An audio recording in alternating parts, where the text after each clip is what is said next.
Another 4 years in office for South Bend Mayor Pete Buttgieg. He overwhelmingly won yesterday and joins us this morning. Good morning, Mayor. Good morning. Congratulations. Thank you. You spent your first term tackling some big issues like 1,000 homes in 1,000 days and the two-way streets in downtown South Bend. What's your next big push? Well, first of all, we got to finish what we started. We've got a lot of great development in the works in downtown and in the neighborhoods, the smart streets work, but it's not actually done yet. That's one of the reasons I asked for a second term, is to continue that work and continue rebuilding our economy.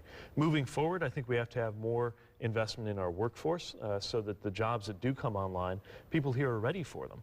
And I think there's a lot of opportunity to do more in parks and recreation and more when it comes to supporting our education system, which is separate, but something that we can do more to work very closely with South Bend schools. Let's talk about the 1,000 homes in 1,000 days. Will there be a new phase for that?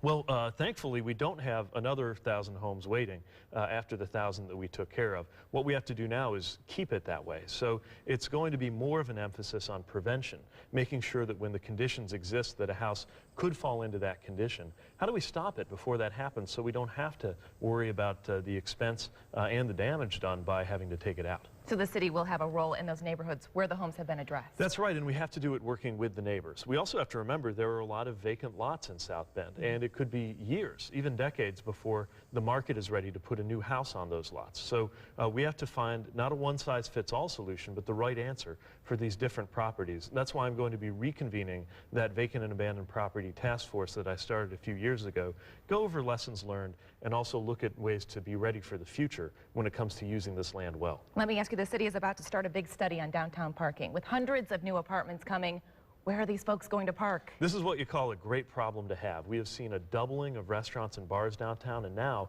with the Chase Tower, the old LaSalle Hoffman Hotel, we're going to have a lot more people living downtown too. Now that is going to create some pressure when it comes to parking, but if you think about most successful, bustling downtowns in America, most of them have more building and less parking than we do. So I'm sure that we're up to the challenge, and this study is going to help. All right, Mayor, diversity, it's a big part of your budget for next year. If you fulfill this goal, how will this impact our city government? You know, research shows that any organization, government, business, you name it, performs better when it's got diverse makeup and diverse leadership. This is a community that one of our strengths is the diversity of the residents who make this community up. The same needs to be true of our city administration. We're working to make sure not only that you see the faces of the city when you come into City Hall, but that decisions are made in a way that includes everyone. That's the harder part, but we're committed to doing it because this community belongs to everybody. It's ours, and we got to look at the government that way too. All right, Mayor Pete, thank you for coming in this morning. Congratulations again.